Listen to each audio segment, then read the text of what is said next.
So please welcome Elizabeth Lee, CEO of eMotors, to the stage.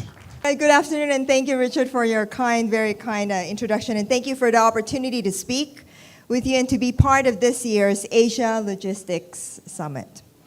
The world we live in today is both exciting and challenging. The buzz and noise around the topic of climate change is getting alarmingly louder as we are inundated by stories of unusually fierce tropical storms, tsunamis that look like it came off of a horrific movie, floods that cover the face of memorable tourist spots like Spain and Italy, and the groundswell of help asked by countries whose cities are devastated by massive earthquakes.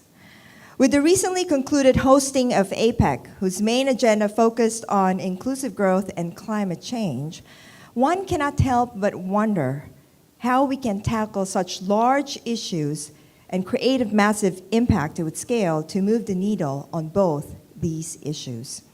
As we speak, world leaders congregate in Paris for the climate conference, honing in again on the critical 2 degrees Celsius, the critical speed limit for our planet, the line we cannot and should not cross. We are the frog that's getting cooked. The line, according to scientists, is the point of no return. If you're one who do not believe in climate change, I would like to wager a bet and hope that you would win. But it seems the needle is pointing towards a direction we don't want. Our planet is sick. It has the flu, and we need to do something to help make it well. Climate change is everybody's business. These are exciting times to be in a position of strength in an industry that can help move that needle. Logistics obviously plays a key role in the issue of global warming because of CO2 emissions, but it is also the best platform for solutions. According to Price Waterhouse, transportation and logistics is the most visible industry in the global effort to curb emissions.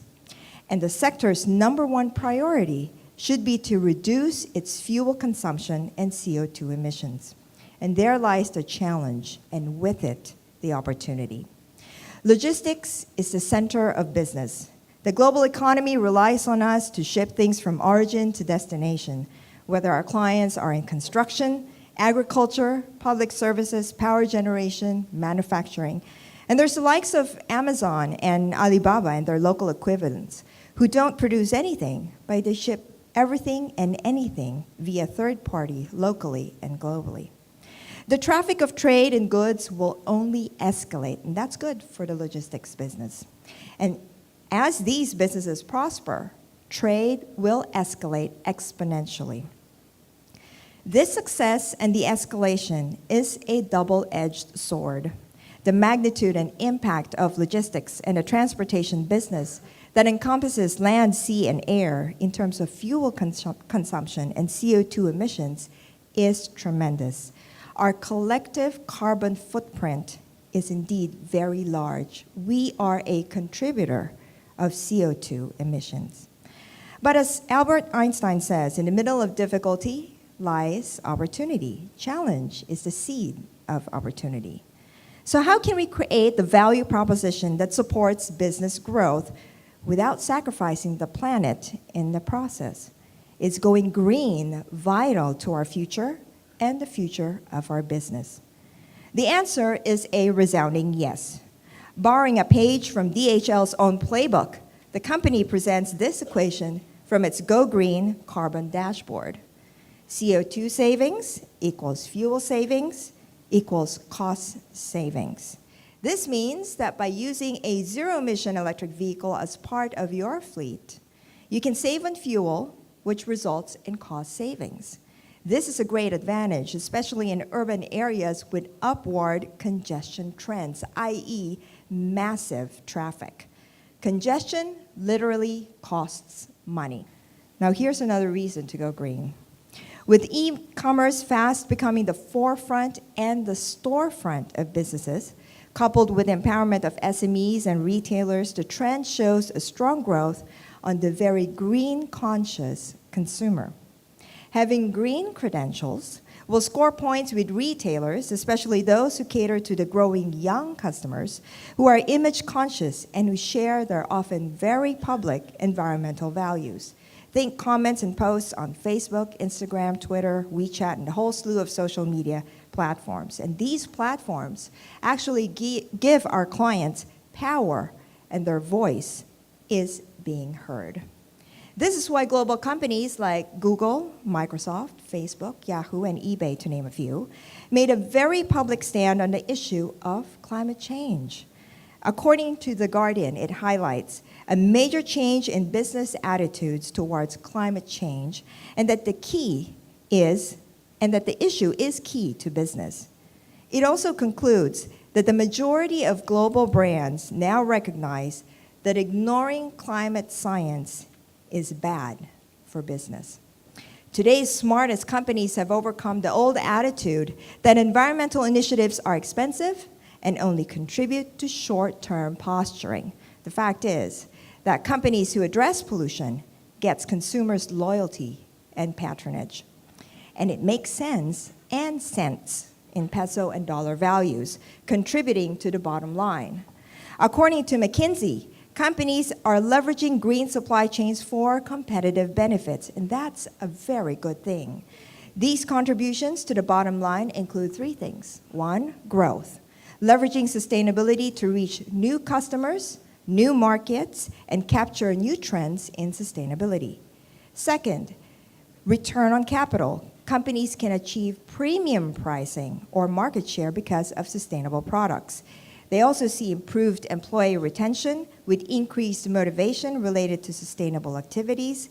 They reduce emissions from operations, reduce energy use, and reduce waste. And the third contribution to the bottom line is risk management, managing corporate reputation for sustainability, mitigating operational risk related to climate change, and these companies are able to respond far quicker with regulatory constraints or opportunities that come up. Here are some other examples of what successful companies do. They employ better technology, now getting more amplified with the use of the Internet of Things. They improve logistics concepts and operations. They employ alternative modes of transport to include electric vehicles. They adopt the use of lighter vehicles like e-bikes or e-trikes on specific routes, particularly in urban areas. They develop new service models, especially for increasingly changing and complex source location with a lot more smaller packages, faster deliveries, and more frequent deliveries. Some companies also devise strategies and incentives to encourage their customers and employees to be mindful of their energy use and their emissions. Bottom line, companies can conserve resources, optimize processes, uncover product innovations, save on costs, increase productivity while promoting corporate values. A report by McKinsey concludes that a choice for company today is not if, but how they should manage their sustainability activities. Companies can choose to see this agenda as a necessary evil, a matter of compliance or a risk to be managed while they get on with their business as usual, or they can think of it as a novel way to open up new business opportunities and create value for society at the same time. Governments and consumers are demanding cleaner technology. It goes the same for the whole auto industry. More ecological products, a smaller carbon footprint, and environmentally sustainable practices and processes. It is clear that freight transport logistics and urban distribution of goods, especially where transport is concerned, cannot afford to be left behind. Now, the problem of pollution bothers me. I bet it bothers you too. Can you jog outside without choking? Or walk a short 1 kilometer from your office and to a nearby coffee shop without placing your hand over your face? Kim is going, no. That's right, we can't. Climate change is a global issue, and yet it is local, and it hits home particularly with pollution. We started our company, eMotors, with the end in view of helping create impact on 3 major fronts. One is climate change mitigation, offering zero-emission electric vehicles. Second, local job creation where our e-trikes are built by Filipinos for Filipinos. And third, poverty alleviation, helping increase the incomes of the underprivileged entrepreneur. Our experience thus far, since we've started 3 years ago, has been quite encouraging. This year alone, we were privileged to be chosen as the Green Electric Mobility Partner of APEC 2015, where this once every 21-year event served as a platform to showcase our Zoom e-trikes and our country's efforts aimed at tackling the two major issues of climate change mitigation and inclusive growth. Recently, a couple of weeks ago, we were humbled and honored to win the Asia CEO Green Company of the Year, alongside finalists that include giants like Aboitiz Power, Meralco's Miascore, Accenture, among others. And just last night, our company was likewise recognized by the influential BizNews Asia for our green advocacy and green entrepreneurship efforts. We are truly honored and grateful for the recognition of our efforts. We know that to whom much is given, much is expected, and there is so much more that needs to be done. The recognition we received this year serves as a fantastic encouragement. But the greatest encouragement and fulfillment we get is from the impact that we have had on the lives of those who use our e-trikes to supplement their income. These are the underprivileged micro-entrepreneurs and the tricycle drivers. Our clients range from corporates to local governments, to SMEs, to entrepreneurs, to tricycle drivers. And for every electric vehicle we sell, a percentage goes to a foundation's microfinance arm that serves as seed money to help the poor become entrepreneurs. For the marginalized sector, a little help can go a long way.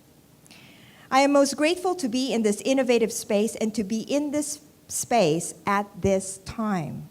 The use of electric vehicles and electric trikes in the logistics and transport industry is growing. The benefits are tangible.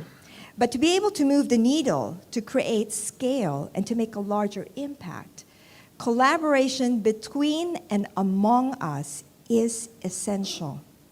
Every single gas-fed motorbike spews out about 2 tons of CO2 into our air every year. That volume looks like it's the equivalent of the size of 67 of your favorite mid-size sedans stacked up one on top of each other per year per gas-fed motorbike. Do you know how many tricycles there are in the Philippines? 3.5 million. And those are the ones that are registered. 3.5 million. So just imagine if we were to improve just one aspect of our business, such as fuel efficiency per ton kilometer, by using electric trikes on specific routes within the city. We fulfill the equation of CO2 savings equals fuel savings equals cost savings. And that also includes low maintenance costs, with an extra benefit of helping clean our air and lower our carbon footprint. We promote a cleaner and greener life, while at the same time help our companies and help our customers save more and earn more. Now, the members of this group here today represent the giants, the movers and shakers of the logistics industry. It is your hard work that has enabled businesses to thrive in this country. It is your devotion to the success of your clients that has led to the development of SMEs and entrepreneurs, enabling them to be part of the mainstream business at a faster rate. And for some, it is your commitment to care for the environment that inspires others to follow your lead. Logistics is the center of every business. This formidable group has the power to create critical mass with great impact. We can have a cleaner, greener environment with less pollution. It's a matter of choice, one that is deliberate, consistent, and willful. By working together, I believe we can change our part of the world for the better and sooner. Thank you, and to God be the glory.